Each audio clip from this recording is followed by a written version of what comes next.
This dish centers around the luxury of foie gras. Foie gras used to be illegal in the United States. You could have it canned, but you could not have it fresh like they were enjoying in Europe. That changed in the 80s, and when it did, the American chefs like myself began to find ways to present foie gras to the guests. I'm going to do a version that marries my mother's French toast with foie gras in a way that I think will make a very, very interesting breakfast.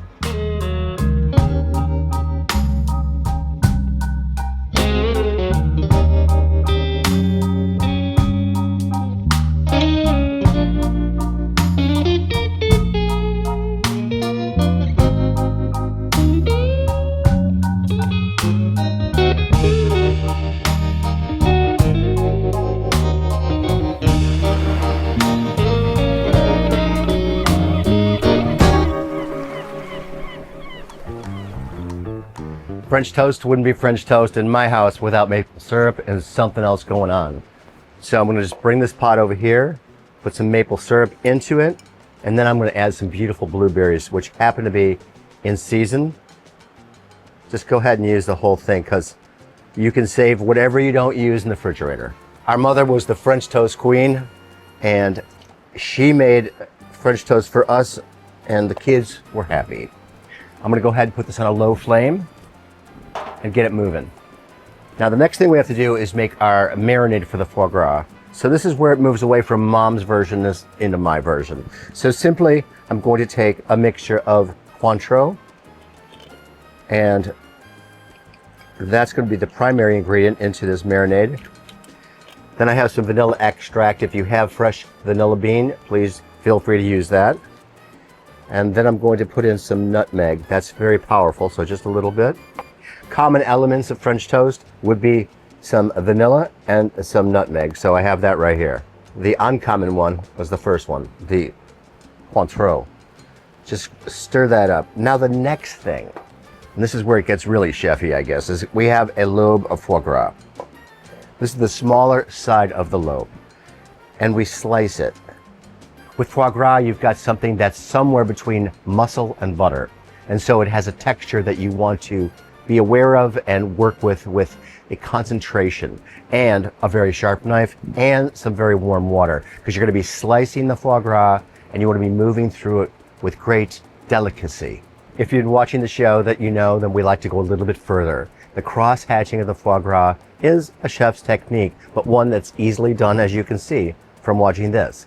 The cross hatching does two things. It helps for an even cooking. You don't want the foie gras to sort of buckle in the high heat. And the other is, it's just beautiful when you see it, and you'll see it in a few minutes. No need to overthink this. A little seasoning, and then you slide it into the marinade and let it marinate for probably an hour or so. The blueberries have been simmering away beautifully. Now I'm going to add a little zest to them, accentuate the flavor of the blueberries and the maple syrup with this beautiful local fruit. This is a microplane, and you can get them all over the place. If you don't have one, get one, because it's going to change so much of your cooking simply. Just a simple move. As I'm doing this, I'm thinking I really had no plan to put the zest in there beforehand, but that's the thing with cooking, is that you're looking around and you're assessing what is happening with the food. And I'm seeing this thing on the cutting board because I want to use it later, but I thought I want to repeat those flavors.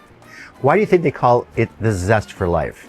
That phrase means something, zest, and I'll show you. I'm going to take the zest and add it to the foie gras now.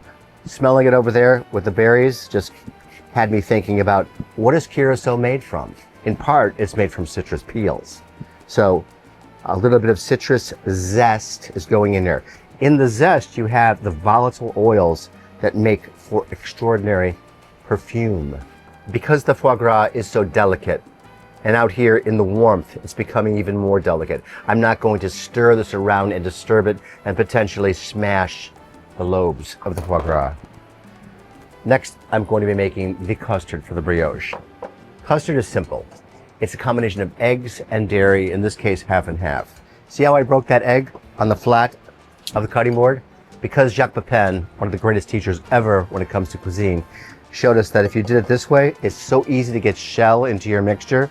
The flat makes it to where the shell is not going to break into your mixture. Now I'm just gonna beat this up. Just take your whisk and break the yolks, because that makes it simpler to get the liaison, or the mix, if you will. I'm gonna reach over here and get some half and half, which is a little lighter than heavy cream, and that's plenty for what our custard would be. Now some half and half into here, and then I'm going to add a little bit of nutmeg to this custard because we restate the flavors over and over again. We don't want to introduce 30 different flavors into a dish. We want to have them penetrate in this form, with this form, with this, with the nutmeg. French toast with nutmeg is classic, and it's strong. If you can use whole nutmeg, all the better. It's delicious. French toast in France is called pain perdu. Pain perdu means lost bread. What did that mean? That meant that the bread that was made maybe yesterday, instead of throwing it out, instead of losing it and creating lost bread, pain perdu, you resuscitate the bread in the custard and make this thing called French toast. Growing up in Illinois, my mother did not have mangoes available, so I do, because I live down here in Florida. So I'm going to go ahead and embellish this French toast with some mango. You can buy mango puree in the freezer section of your grocery store, but if you are in fresh mango land, then why not? There are so many different varieties of mangoes I can't begin to tell you. This one's called a Tommy, like the boy's name, Tommy, not like a Japanese Atami. Inside of this mango, we have the pit, and it's fairly large. It's fairly large oval shape. You want all the skin off because it's bitter, especially in contrast to the lusciousness of fruit. The French writer Waverly Root once wrote that the best fruit in the world are mangoes, and the man knew a lot about food. His primary book is titled Food. So just go ahead and get this tipped up like so, and then envision the pit right here in the mango. And you're gonna go side to side around the pit. Flip it over, other side, just like this. This is solid fruit now. There's a little bit more fruit on each edge, and you wanna grab that too. And if you've got a really beautiful, delicious one, just go over your garbage can and enjoy that, and that's part of the chef's treasure. Fresh mango. I'll tell you what, we're not gonna mess with this much at all. We're gonna put it into our little blender and just make enough in here that will fit. If you have to cut in 2 batches, then you have to do it in 2 batches. They say not to go over a certain line, but I've been known to go over a certain line. The power of mangoes comes in various forms: flavor, deliciousness, lusciousness, all of those things. But another aspect of the mango and the power of the mango is the velvety texture that you get. This puree that's just ethereal, magical. The color is like a focused, concentrated sunlight. It's just like Mother Nature showing off is what it is. And the flavor is delicious. And why wouldn't it be? Because it's mango, but it's also mango with a little bit of booze in it. And so it's brunch, breakfast this time. Yes, griddle cooking. I began years and years ago in the diners doing burgers. I was not doing foie gras. I was doing French toast, so let's move on. Our sauces are made. I'm gonna put a little fat on the griddle. Ghee is something that is a great convenience because it's replacing clarified butter in this case. If you want a clarified butter, by all means, that's what I normally use because ghee was not something that was ordinarily found in the markets. Now get underneath your brioche because it's delicate now, and you don't want to let all the egg fall off. You want some of that egg to remain on. While that's cooking, I'm going to prep the plate for my foie gras. Move our custard. We're done with that. Set the paper toweling down. If you're out in the wind, spoon on there. Now we're coming back over to the brioche. Look at this. Golden, textbook, perfect looking French toast that you just made. Just like that. That custard is wrapping itself around the brioche, giving it a little embrace, if you will. It's time for foie gras. And foie gras literally has the word gras, which means fat, so which means I don't have to put any extra fat on the griddle. It's going to provide its own. Don't move it. Keep it sitting steady, just like this. The crosshatch side is down because you want that to be the presentation side, the side that's up to your guests. Now, keep moving because it will simply dissolve completely on the griddle if you don't. You can move it over a little to a hotter spot because you want that fast caramelization. This is ready to take off already. So I'm going to bring my plate over to the griddle. You're not cooking any more than this because if you do, it'll just dissolve.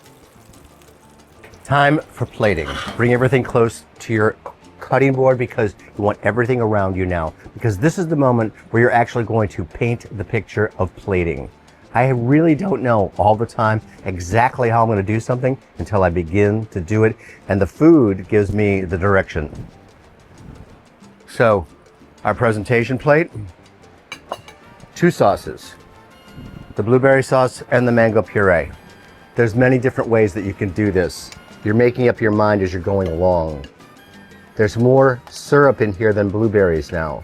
I don't want it to be a lake of blueberries.